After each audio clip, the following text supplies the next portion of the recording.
ज्ञान the treasure में आपका स्वागत है। आप अन्नपूर्णा फूड्स और द डिवाइन मंत्रास भी देखें, उसमें आपको फ़ायदा ही होगा, और सब्सक्राइब भी करें। इस वीडियो में हम आपको बताने जा रहे हैं सबसे बड़े गरीब के बारे में। द्वापर युग के सबसे बड़े गरीब के बारे में बताने जा रहे हैं। कृष्ण सुदामा की मित्रता बहुत प्रचलित है। सुदामा गरीब ब्राह्मण थे। अपने बच्चों का पेट भर सके उतने भी सुदामा के पास पैसे नहीं थे। सुदामा की पत्नी ने कहा, हम भले ही भूखे रहें, लेकिन बच्चों का पेट तो भरना चाहिए ना। इतना बोलते बोलते उसकी आंखों में आंसू आ गए। सुदामा को बहुत दुख हुआ। उन्होंने कहा कि क्या कर सकते हैं, किसी के पास मांगने थोड़ी जा सकते हैं। पत्नी ने सुदामा से कहा कि आप कई बार कृष्ण की बात करते हो, आपकी उनके साथ बहुत मित्रता है, ऐसा कहते हो। वे तो द्वारका के राजा हैं, वहां क्यों नहीं जाते हो? अब जाइए तो सही, वहां कुछ मांगना भी नहीं पड़ेगा। सुदामा को पत्नी की बात सही लगी। सुदामा ने द्वारका जाने का तय किया। पत्नी से कहा, ठीक है, मैं कृष्ण के पास जाऊंगा, लेकिन उसके बच्चों के लिए क्या लेकर जाऊं? सुदामा की पत्नी पड़ोस से पोहे ले आई। उसे फटे हुए कपड़े में बांधकर उसकी पोटली बनाई। सुदामा उस पोटली को लेकर द्वारका जाने के लिए निकल पड़े। द्वारका देखकर सुदामा तो दंग रह गए। पूरी नगरी सोने की थी, लोग बहुत सुखी थे। सुदामा पूछते पूछते कृष्ण के महल तक पहुंच गए।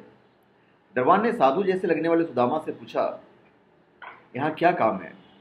सुदामा ने जवाब दिया, मुझे कृष्ण से मिलना है, वह मेरा मित्र है। अंदर जाकर कहिए कि सुदामा आपसे मिलने आया है। दरबान को सुदामा के वस्त्र देकर हंसी आई। उसने जाकर कृष्ण को बताया। श्री कृष्ण सुदामा का नाम सुनते ही खड़े हो गए और सुदामा से मिलने के लिए दौड़ पड़े। सभी आश्चर्य से देख रहे थे, कहाँ राजा और कहाँ ये साधु।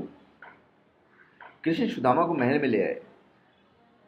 संदीपनी ऋषि के गुरुकुल के दिनों की यादें ताजा की। सुदामा कृष्ण की समृद्धि देखकर शर्मा गए। सुदामा पोहे की पोटली छुपाने लगे, लेकिन कृष्ण ने खींच ली।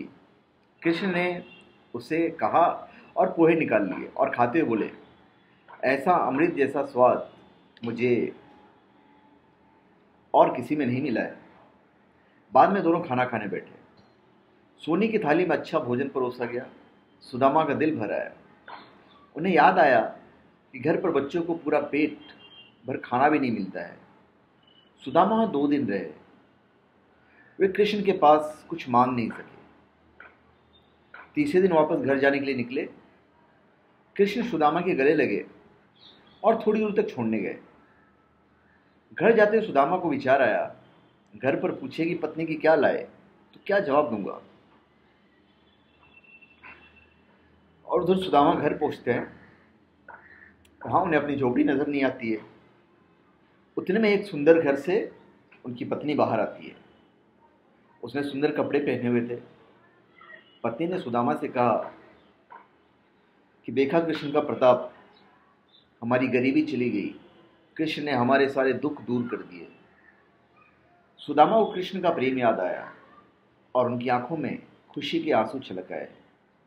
तो धन्यवाद। आप हमारे चैनल पर सब्सक्राइब करें, कमेंट दीजिए और अन्नपूर्णा फूड्स और द डिवाइन मंत्रा ज़रूर देखें। धन्यवाद।